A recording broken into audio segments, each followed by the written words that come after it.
Hi! May tanong ako. Ano nga ba yung psikolohiyang Pilipino? Ano din yung bahala na attitude? Sabay-sabay nating alamin dito lang sa Psychtalks with Audrella.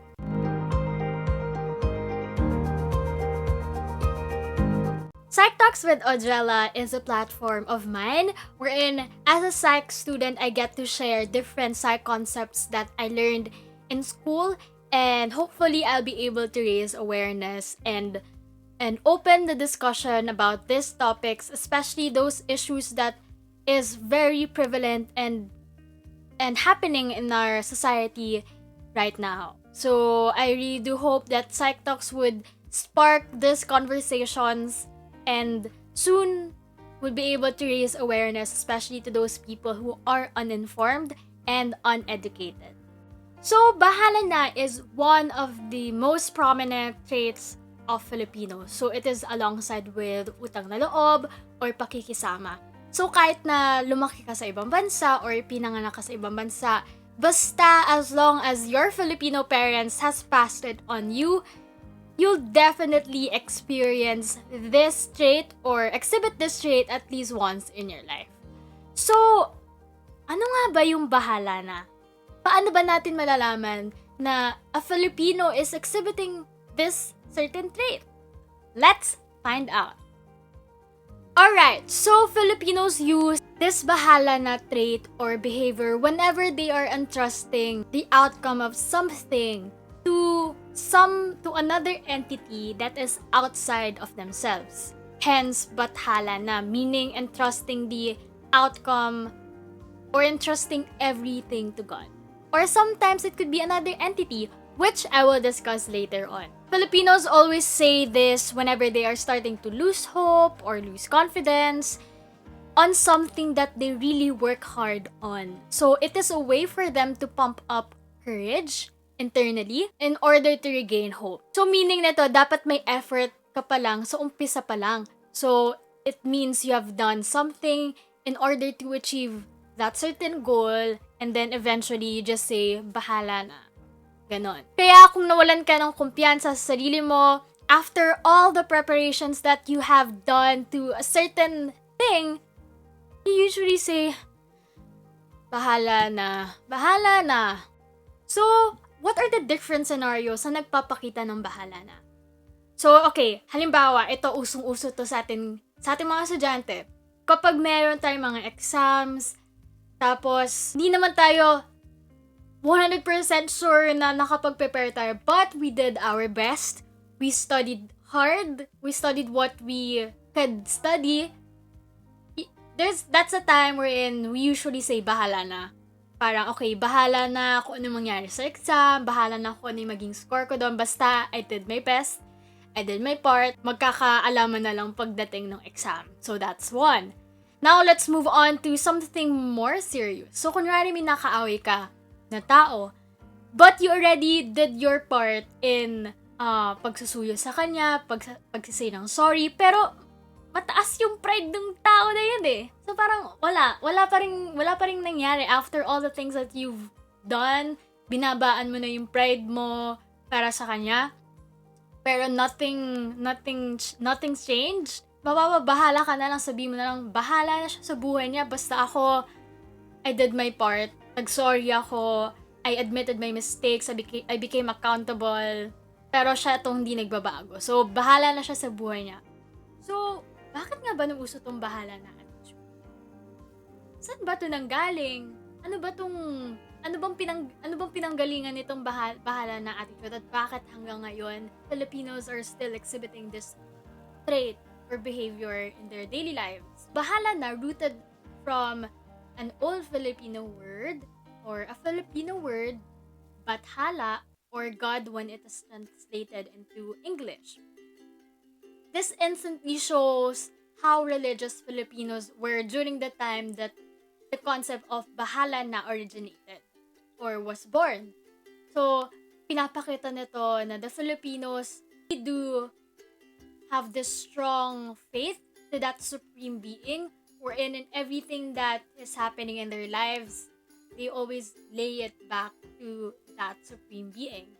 after all the efforts they've after all the efforts that they've done, at the end of the day, they would raise it to that supreme being para siya na lang bahala sa kung anumang outcome nung efforts na ginawa nila during that time. And even until now, this is still exhibited by a lot of Filipinos, this bahala na attitude. And that goes to show that this religiosity within us Filipinos are still existing. Madami pa ring super religious sa atin, madaming Roman Catholics most especially, and even other denominations that is present right now. Nandun pa rin talaga yung culture nating mga Filipino for being religious. But then, as the years pass by, this bahala na attitude does not only rely on or get their lakas ng loob, which is another behavior that branched out from this bahala na attitude on God alone. So meaning, hindi na lang si God yung parang inaalayan nila ng gumawa or magdikta ng faith nila or yung faith ng isang effort na ginawa nila. It is because there is an uprising trend of Filipinos who are non-religious. So, minsan when they say bahala na, it means kumukuha sila ng lakas ng loob not from a supreme being, but rather to a family member or family as a whole. Kasi sa ating mga Filipinos, likas na family-oriented tayo. And rooted yan sa pagiging or sa pagkakaroon natin ng isang collectivist culture. May iba naman na kumukuha ng lakas ng loob nila sa friends, or yung iba sa boyfriend or girlfriend. So, yun ay kapag meron lang jowa. So, kapag wala kang jowa, it could be friends or families. Alright, so you may ask, is this bahala na trait good? Or is it bad? Kasi there are instances that a trait makes someone more progressive. But then, there are instances naman na sometimes it delineates someone's or one's development. So, ano ba? Bahala na has a lot of good points, but at the same time, there are also flaws. But I must say, bahala na is overall good, as long as its original meaning is what we Filipinos are still doing or still following. And that is doing your best first, giving all the effort that you can first before letting everything to God or someone else. Kasi this bahala na concept is a way for us to remove that worry, that burden that we feel, that nervousness towards the situation. Hence, it would provide us with the peace of mind and perhaps could make our mental health better. And also, it is an act of determining or willingness of someone to take risks or taking opportunities that is very much new to him or her. And it should not be seen as fatalistic submission, which is of Western origin, because it clearly entails the fatalistic submission. It entails laziness or avoidance of responsibility. So parang hinahayaan na lang ng isang tao yung faith ng something on another entity, pero wala siyang ginawa for it to achieve success. So that is fatalism. Pero ibang-iba yung bahala na that we have here in our Filipino culture. Because dapat in the first place, again and again, dapat may effort kang ginawa to consider it as bahala na attitude. And knowing Filipinos, especially the history of Filipinos, we came from an agricultural history wherein Filipinos tend to help each other, or Filipino farmers tend to help each other in order for them to harvest a lot of rice. And knowing the history of Filipinos or history of the Philippines that is based on or is originated from rice planting, we know that Filipinos are responsible with their tasks in order to help others and collectively make sure that they would be able to reach something or be able to harvest a lot of rice. In short, hindi sila pabigat. So, that Western fatalism is not bahala. And nakakalungkot lang kasi dahil sa dami ng misinterpretation na meron ng bahala na, nagkakaroon tuloy ng negative feedbacks yung bahala na attitude, especially from scholars saying na the bahala na trait could be theorized daw as people lacking the sense of internal locus of control. Meaning, parang hindi nila kayang paniwalaan yung kakayahan nila to do something. But no, I believe it's not like that. Bahala na is a way of positive affirmation.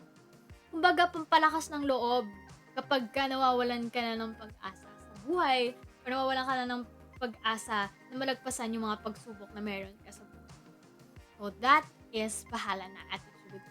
Given nga na there's full of misinterpretations with what bahala na attitude entails, as Filipinos, we must do our part in educating our fellow Filipinos on what bahala na really means, or what is the real essence of bahala. Na dapat may effort ka sa umpisa pa lang before you say bahala na. Na hindi dapat ito maipagpalit or maikumpara sa fatalism that originated from the Western countries, kung saan talagang walang ginawa at all before they said their translation of bahala na. Yun yung pangit na hindi dapat natin ikumpara or i-connect sa bahala na trait nating Filipinos. This educating thing should start within ourselves. So kapag tayo sarili natin, nalaman natin ngayon na, ay, mali pala yung interpretation ko of bahala na. So we need to teach ourselves or to make ourselves remember na no, bahala na means dapat may ginawa ako sa umpisa pa lang. Dahil dito, mapapatunayan mo sa sarili mo na kinaya mo yung unang pagsubok ng paghahanda. At kakayanin mo rin maging pati doon sa mismong eksena. Tapos, isunod natin dito yung pagkausap natin sa mga kaibigan natin dahil sila yung mas madali nating ma-impluwensyahan ng iba't ibang klase ng impormasyon at ang isunod naman natin yung pamilya natin upang mapaintindi sa kanila kung ano ba talaga yung full or yung real essence of bahala na. Para mapaintindi sa kanila yung tamang konsepto ng bahala na. Lastly, we could debunk this misconception or misinterpretation of bahala na through using our social media site or through different kinds of online conversations like this, like what I'm currently doing. Lalong-lalo na sa mga panahon tulad ngayon na marami na nakatutok sa social media accounts nila. At doon na nga natatapos ang ating talakayan tungkol sa bahala na attitude nating mga Filipinos. Muli, until the next topic, this is Psychtalks with Audrella. See you on the next.